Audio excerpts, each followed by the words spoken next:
कलाकारांचा जिल्हा, शाहीर अण्णाभाऊ साठे, क्रांतिसिंह नाना पाटील, पठ्ठे बापूराव, बाल गंधर्व बापू विरू वाटेगावकर,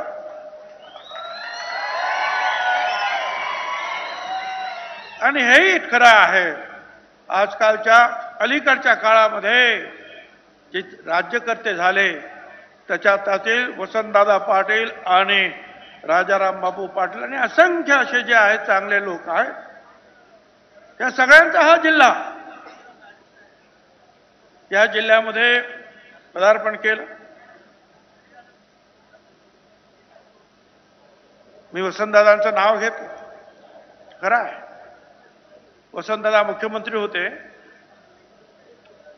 मी नगरसेवक होतो आणि आमच्या अंजीरवाडी गणपतीचा मी अध्यक्ष, आणि त्या अंजीरवाडीमध्ये आपल्या आटपाडीचे अर्जुन तातोबा ढगे,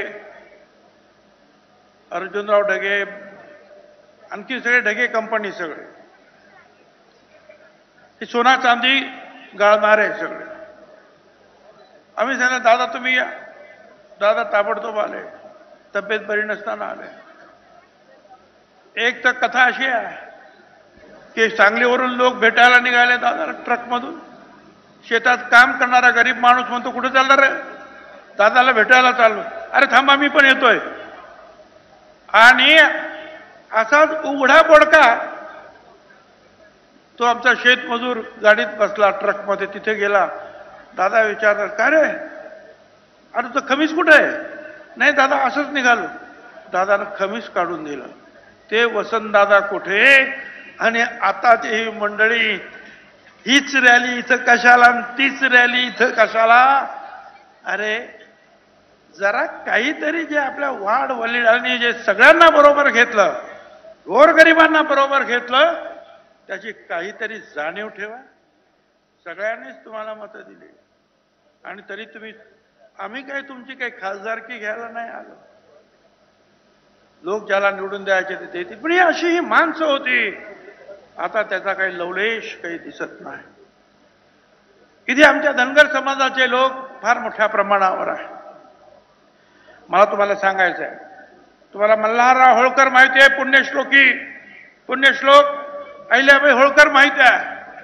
पण मी तुम्हाला सांगतो, राजाश्री जे आहे, राजर्षी चक्रवर्ती राजा यशवंतराव होळकर याचं चरित्र तुम्ही सगळ्यांनी वाचलंच पाहिजे. अतिशय मर्दुमकी असलेला माणूस. अरे 27 वेळेला त्याने इंग्रजांना हरवलं. 35 वर्षाचं आयुष्य फक्त. या पुण्याला भेटायला आले पेशव्यांना, गफलतीनं त्यांच्या भावाला मारलं, त्यांच्या बायका पोरांना अटक केली. यशवंतराव तिथून एकटेच निघाले. कुठे नागपूरला गेले तर तिथे पेशव्यांनी त्यांना अरेस्ट केलं. तिथून त्यांनी तुरुंगात उडी मारली. दिल्लीत गेले, तिथे पेशवे मागे लागले. पण यशवंतराव घाबरले नाही, एकटेच निघाले. जंगलातून वाट काढत गोरगरीब भिल्लांची सेना निर्माण केली. पुन्हा एकदा आपलं राज्य केलं. पेशव्यांना पण हरवलं, शिंदेना पण हरवलं आणि इंग्रजांना 27 वेळा हरवलं. 35व्या वर्ष आपण वाटलं पाहिजे. या महाराष्ट्राला प्रबोधन चळवळीचा मोठा वारसा आहे. छत्रपती शिवाजी महाराज सगळ्यांना बरोबर घेऊनच लढले. त्यांच्याबद्दल काय सांगावं बाबा. बहुजन प्रतिपालक होते. त्यांनी मराठा क्षत्रियांबरोबर रामोशी, कोळी, सोनकोळी, मुस्लिम, बेरड, महार, मांग, माळी या सगळ्या जातीतले लोक आणि शेतकऱ्यांमधून सैनिक आणि सरदार नेमले. सगळ्यांना समान स्थान होतं. गरिबांना स्थान होतं. दरारा असा होता एका तुकडीचा शिवाजी महाराजांच्या, 500 लोकांची तुकडी, घाम फुटायचा सगळ्यांना. मुसलमान होते, 123 मुसलमान सरदार होते महाराजांच्या सैन्यामध्ये. सिद्दी इब्राहिम, सिद्दी जोहर, मसूद खान, अंबर वहाब, शमा खान, नूर खान बेगम, मदारी मेहतर, काजी हैदर, किती नावं सांगायची, अनेक. अंगरक्षक त्यांचे बॉडीगार्ड 3 मुसलमान होते.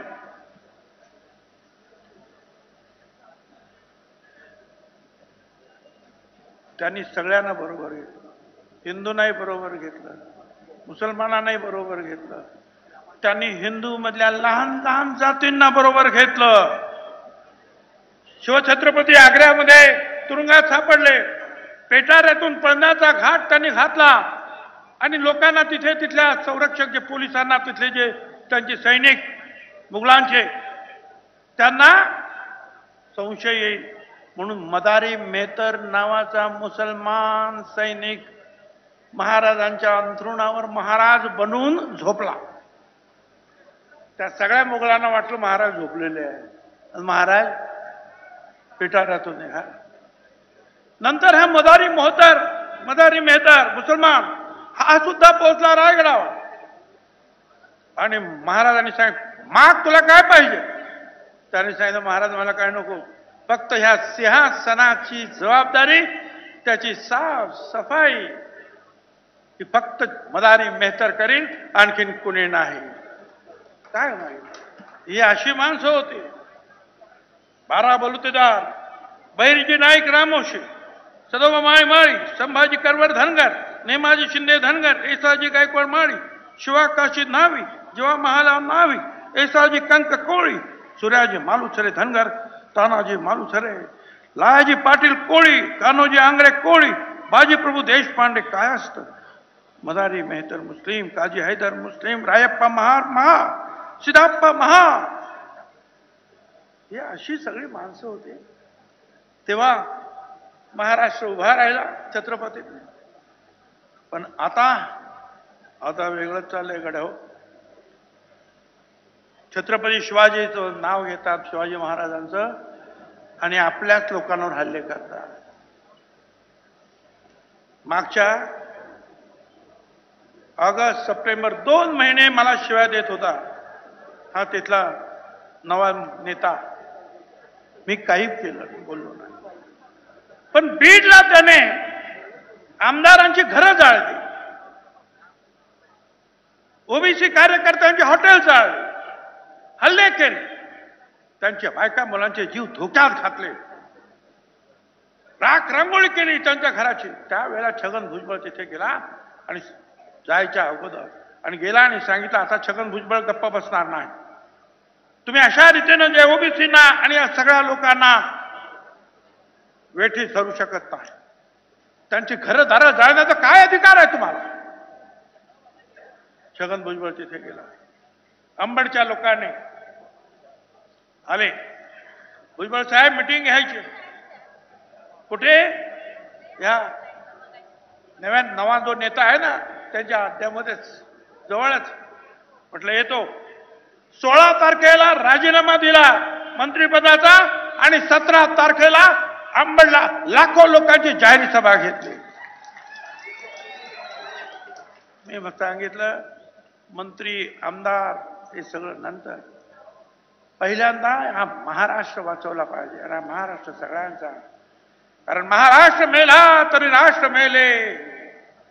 हा मराठा विना राष्ट्र, मराठा म्हणजे आपण सगळे, मराठा विना राष्ट्र गाडा न चाले. खरा वीर वैरी पराधीनतेचा महाराष्ट्र आधार या भारताचा. हा महाराष्ट्र असा लोळापांगळा होऊन जाईल. गावागावातून हल्ले होत आहेत. आमच्या नाभिक बांधवांच्या दुकानावर हल्ले होतात. लहान लहान मुलांची डोकी फोडली जात आहे. अनेक वेळा त्यांच्या तक्रारी घेतल्या जात नाहीत. रात्री 12 वाजता एसपीला फोन कर, याला फोन कर. काय चाललेलं, कशासाठी? तुम्हाला आरक्षण पाहिजे, जे काही कायद्याने आहे ते घ्या. आम्ही काही मागतच नाही.